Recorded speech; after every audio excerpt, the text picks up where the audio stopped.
నిన్న జువల్దిన్న కార్యక్రమానికి జగన్మోహన్ రెడ్డి గారు వచ్చి అనేకమైనటువంటి ఆరోపణలు చేయడము, వాటి మీద ప్రజలందరూ కూడా చూస్తూ ఉన్నారు, గమనిస్తూ ఉన్నారు.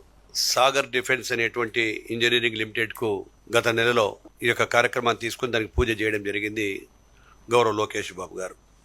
అంటే ఈ ఫిషర్మెన్స్కి కానీ ఈ బోట్లకు సంబంధించినది కానీ ఈ సాగర్ డిఫెన్స్కి ఎలాంటి సంబంధం లేదు.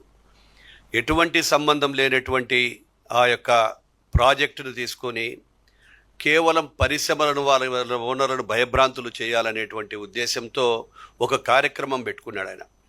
ఏదో వీళ్ళ ఫిషర్మెన్స్ కోసమో ప్రజల కోసమో లేకుంటే ఇంకోటి కోసం మాత్రం రాలేదు అక్కడికి. అక్కడ చూసేటువంటి వాతావరణం కానీ జగన్మోహన్ రెడ్డి గారు మాట్లాడిన మాట తీరు కానీ కూడా అక్కడ అర్థమవుతూ ఉంది.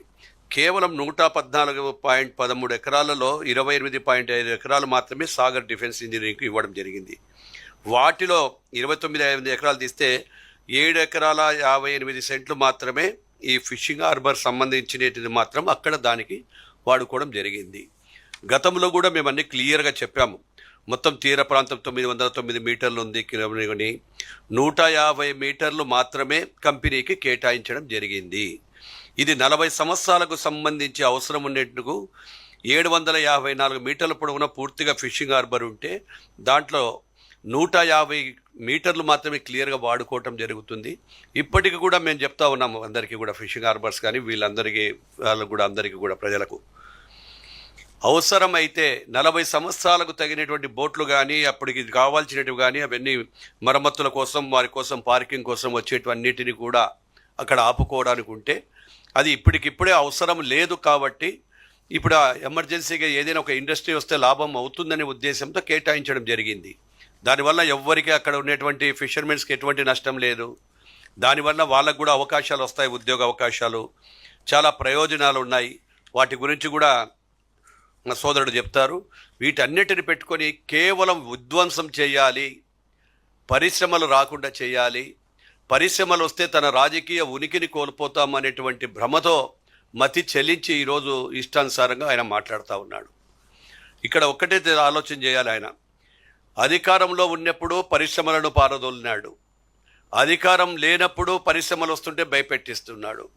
ఏది మాట్లాడినా మీరు ఇండస్ట్రీ వారికి వస్తే నా ప్రభుత్వం 3 ఏళ్ళు ఉంటే వస్తే మీ కథ చెప్తాను, మిమ్మల్ని జైల్లో పెడతాను అంటాడు. అంటే ఎవరైనా ఒక ప్రతిపక్ష నాయకుడు కానీ ఇంకొకరు కానీ పరిశ్రమలు రాష్ట్రానికి వస్తే ఆ పరిశ్రమల వల్ల ఉద్యోగ అవకాశాలు వస్తాయి, యువతకు బాగుంటుంది, యువత అంతరికి కాకుండా రాష్ట్రానికి కూడా ఆదాయ వనరులు ఏర్పడతాయని చెప్పి ఆలోచన చేస్తే ఈయన మాత్రం ఒక్కడే విరుద్ధంగా నేను ఒక్కడినే చెప్తా ఉన్నాను, వారు వచ్చినప్పుడు ఖచ్చితంగా వీళ్ళందరినీ లేపేస్తా, చంపేస్తా, కొట్టేస్తా. అంటే గతంలో కూడా మీరు 2019 నుంచి 24 వరకు ఆయన కూడా పరిపాలన చేసినప్పుడు మేము ప్రతిపక్షంలో ఉన్నప్పుడు ఏ ఇండస్ట్రీ వారిని కానీ ఏ పరిశ్రమలు కానీ కూడా మేము బెదిరించలేదు. ఆయన పరిశ్రమలు బెదిరించినప్పుడు చాలా కొన్ని సిమెంట్ పరిశ్రమలు వెనక్కపోయినాయి, ఇండస్ట్రీస్ బయటకు పోయినాయి, బయట ఇంటర్నేషనల్ నుంచి వచ్చిన కంపెనీ లూరు కంపెనీ అటువంటివి కూడా బయటకు పోవడం జరిగింది భయపడి. అటువంటిది ఇప్పుడు మళ్ళీ వస్తూ ఉంటే తెలుగుదేశం పార్టీ మా అధినేతకు ఏదైతే గౌరవం వస్తుందో మళ్ళీ వీళ్ళకు ఉనికి వస్తుంది బాగా అని చెప్పి తన రాజకీయ ఉనికిని కాపాడుకోవడానికి ఈరోజు మాట్లాడుతూ ఉన్నాడు తప్ప కేవలం ఫిషర్మెన్ల కోసమో ఇంకొకరి కోసం రాలేదని కూడా గర్వంగా ఈరోజు గట్టిగా చెప్పగలుగుతూ ఉన్నాను. కేవలం ఆ రోజు అధికారంలోనే 5 ఏళ్ళు నిద్రపోయినాడు కదా. ఆ రోజు ఏమన్నాడు, జివలదున్న ప్రాజెక్టు కంప్లీట్ అయిపోయింది. మరి దుర్వేదన ప్రాజెక్ట్ కంప్లీట్ అయితే నువ్వు నిద్రపోయినావా అంటున్నా. 5 ఏళ్ళు అయిపోయినాక నువ్వు ఎందుకు ఓపెన్ చేయలేకపోయినావు? కేవలం ఆ ప్రాజెక్టుకు వచ్చినటువంటి కేంద్ర నిధులు కూడా 128 కోట్ల పక్కదారి, అంటే ఆ నిధులను కూడా పక్కదారి పట్టించి ఆ ప్రాజెక్టు అసంపూర్తిగా నిలబెట్టేసి దాన్ని కూడా కంప్లీట్ చేయకుండా పోతే మేము వచ్చిన తర్వాత కంప్లీట్ చేయడం జరిగింది. వారికి ఇవ్వవలసినటువంటి బిల్లులు కూడా మేము చెల్లించడం జరిగిందని కూడా తెలియజేస్తూ ఉన్నాం. ఈరోజు దేశంలో 4% విస్తీర్ణం లేని ఆంధ్రప్రదేశ్లో 4వ వంతు 25% పెట్టుబడులు కూడా ఇక్కడికి వస్తూ ఉన్నాయి. అటువంటి పరిస్థితుల్లో పరిశ్రమలు వస్తున్న పరిస్థితుల్లో ఈరోజు నెలకొక్కసారి ఏదో ఒక కార్యక్రమం పెట్టుకోవాలా. వాటి ద్వారా ఈరోజు రాష్ట్రంలో ప్రతి ఒక్కరిని బెదిరించడం, ఆఖరికి ముఖ్యమంత్రుల కథ చూస్తాము, శాసనసభ్యుల అంతు చూస్తాము, మేము వచ్చిన తర్వాత ఎవడిని వదిలిపెట్టము అనేటువంటిది ప్రతి ఒక్కటి కూడా. ఎందుకంటే ఆయన జీవితం పెట్టడమే విధ్వంసంతో మొదలుపెట్టాడు. ముఖ్యమంత్రి అయితేనే ఆ రోజు ప్రజావేదికను కూల్చోబెట్టాడు. ఈరోజు పరిశ్రమలు రాకుండా చేస్తూ ఉన్నాడు. ఏది చెప్పినా కానీ కూడా దౌర్జన్యము, దుర్మార్గము, బెదిరించే దూరంలో చేస్తూ ఉన్నాడు ఈరోజు వాళ్ళు. అదేవిధంగా ఏదైతే మేము చెప్పినటువంటి దీనిల వలన నిధులు ఒక్కటే కాదు, ప్రతి కార్యక్రమాన్ని తీసుకొని ఈరోజు హార్బర్లు, ఫిషింగ్ హార్బర్లు కూడా, గ్రీన్ఫోల్డ్ ఎయిర్పోర్ట్లు కూడా చెప్తా ఉన్నాడు. నేనే తీసుకొచ్చాను అంటే ఒక క్రెడిట్ చోరీ చెప్పినట్లు ఏదైనా ఒక రిబ్బన్ కట్ చేస్తానే ఆ అవకాశం అంతా మాకే వస్తుంది, అన్నీ నేనే చేశాను. రామాయపట్నం పోర్టు కావచ్చు, మచిలీపట్నము, మూలాపేట పోర్టు, కాకినాడ గేట్వే, ఇవన్నీ కూడా చేసి రిబ్బన్లు కట్ చేస్తానే అయిపోయినాయి కార్యక్రమాలన్నీ. నేను తీసుకొచ్చినా, నేను పెట్టినా. మరి నువ్వు చేసింటే ఎందుకు కంప్లీట్ కాలేదు?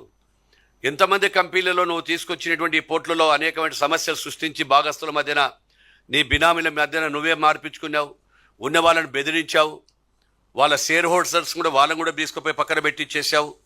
ఈరోజు మీరందరూ కూడా చెప్తా ఉన్నారు, మేమందరం ఎటువంటి పరిస్థితుల్లో నువ్వు ఎన్ని చెప్పినా కానీ కూడా ఈ ప్రజలు ఈరోజు నమ్మే పరిస్థితుల్లో లేరని కూడా తెలియజేస్తా ఉన్నాను.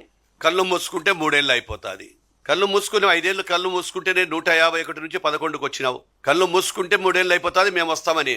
5 ఏళ్ళు నువ్వు కళ్ళు మూసుకునేందుకే రాష్ట్రాన్ని సర్వనాశనం చేసినావు. 151 నుంచి 11కు దిగిపోయినావు. అదేవిధంగా మళ్ళీ కళ్ళు మూసుకుంటే అసలు నీ ఉనికికే ప్రమాదం ఏముండదని కూడా మేము తెలియజేస్తూ ఉన్నాం. ఒక క్రెడిట్ చోరీ మాదిరిగా ప్రతి దాని మీద రోజు ఒక పత్రికను అడ్డం పెట్టుకొని ఉన్నవి లేనివి వాస్తవాలు చెప్పి బట్టగట్టి కాల్చేసి మొహానేస్తే వాళ్ళే కడుక్కుంటుంటారు, వాళ్ళే రిప్లై ఇస్తుంటారు అనే ఉద్దేశంతో నువ్వు చేస్తూ ఉన్నావు తప్ప ప్రజలు ఏ రోజు కూడా నమ్మే పరిస్థితులు లేరు.